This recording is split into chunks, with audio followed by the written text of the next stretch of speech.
Sabe, os nossos direitos fundamentais, eles não apareceram assim do nada, né? Pensa neles como uma grande construção que foi sendo erguida com o tempo, sabe? Tijolo por tijolo. E é exatamente isso que a gente vai fazer aqui. Vamos dar uma olhada em como essa estrutura toda foi montada e o que cada um desses tijolos significa para a gente hoje. E para começar, já vamos direto numa pergunta que, olha, causa uma confusão danada. Direitos humanos, direitos fundamentais, é tudo a mesma coisa? Dá para usar como sinônimo? A resposta? Bom, ela não é tão simples assim, mas é a chave para a gente entender todo o resto. Beleza, então vamos mergulhar de cabeça nisso. Para a gente conseguir entender como essa construção de direitos funciona, a primeira coisa é alinhar os termos, porque cada nome tem o seu lugar, tem a sua função específica nessa estrutura toda. Vamos começar com os direitos do homem.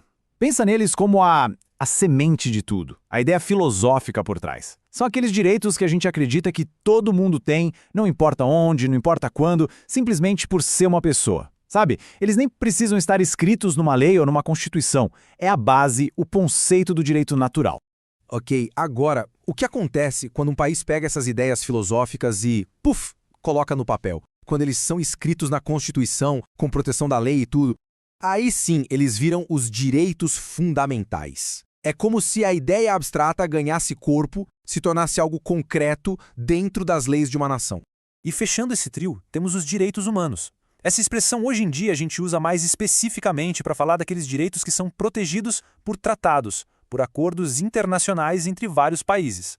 É o que cria uma camada de proteção que vai além das fronteiras, sabe? É uma garantia global. Pronto, com os termos no lugar, agora sim a gente pode começar a montar nossa construção. E a base de tudo, o primeiro grande bloco que foi assentado, foi o da liberdade. Um pilar que foi erguido principalmente para se contrapor ao poder absoluto do Estado.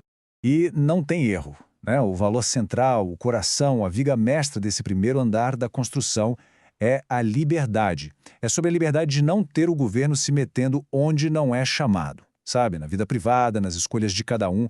Pensa nesses direitos como um grande escudo para o cidadão. Eles basicamente chegam para o Estado e falam: ei, até aqui você pode vir, daqui para frente não pode passar. É por isso que eles são conhecidos como liberdades negativas. Não é porque são ruins, claro, é porque eles exigem que o Estado não faça algo, que ele se abstenha de agir para garantir que a gente tenha nosso próprio espaço de autonomia. Mas só que um escudo não basta, né? Com o tempo, a humanidade percebeu que só a liberdade de não ser incomodado não era suficiente. E aí, a nossa construção sobe mais um andar. A gente chega no bloco da igualdade. Exato. O segundo grande pilar é a igualdade. A ideia aqui é de que adianta ser livre no papel se, na prática, as pessoas não têm as condições mínimas para exercer essa liberdade. Ficou claro que era preciso mais do que só deixar as pessoas em paz. E aqui, olha, a coisa muda completamente de figura.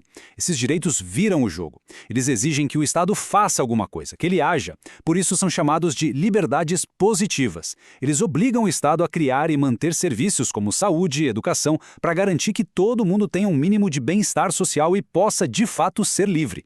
E a construção não para de crescer. Na terceira fase, o foco se expande mais uma vez. Ele sai do eu e vai para o nós. A gente começa a pensar em direitos que não são de uma pessoa só, mas de toda a comunidade, de todos nós juntos.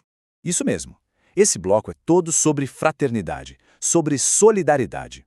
A gente entende que existem certos bens, certos interesses que não dá para dividir. Eles pertencem a todo mundo ao mesmo tempo e precisam ser protegidos para o bem de todos.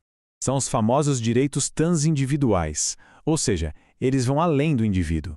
Pensa no direito a um meio ambiente limpo. Não adianta só a minha casa ser limpa se o planeta todo está poluído, certo? Ou os direitos do consumidor, eles protegem todo mundo no mercado. É uma causa comum que nos une.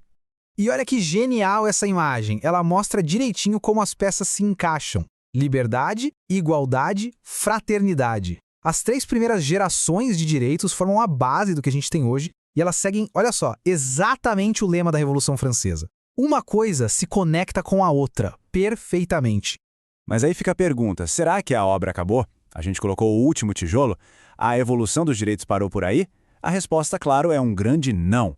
A nossa construção continua e já tem gente projetando os próximos andares. E o mais legal é que esse debate não é coisa de livro de história, não. Está acontecendo agora. De um lado, você tem pensadores como Paulo Bonavides, que fala numa quarta geração de direitos ligados à globalização, direito à democracia, à informação. Do outro lado, um cara como Norberto Bobbio já olhava lá na frente e falava da necessidade de direitos para lidar com os avanços da engenharia genética, da bioética. É uma discussão super atual. E não para por aí. Já tem gente falando até numa quinta geração, focada no direito à paz. Mas talvez a mudança mais importante seja na forma como a gente enxerga tudo isso. Muitos especialistas hoje preferem usar o termo dimensões em vez de gerações. Por quê? Porque gerações pode dar a ideia de que uma substitui a outra, e não é nada disso. A ideia de dimensões reforça que os direitos se somam, eles se acumulam, um fortalece o outro. E tudo isso nos leva a uma reflexão final, né? Se essa grande construção de direitos é uma obra que nunca termina, que está sempre se adaptando às necessidades de cada tempo, qual vai ser o próximo grande bloco a ser colocado? Que novos direitos a humanidade vai precisar construir daqui para frente? A história, como a gente pode ver, continua sendo escrita, bem na nossa frente.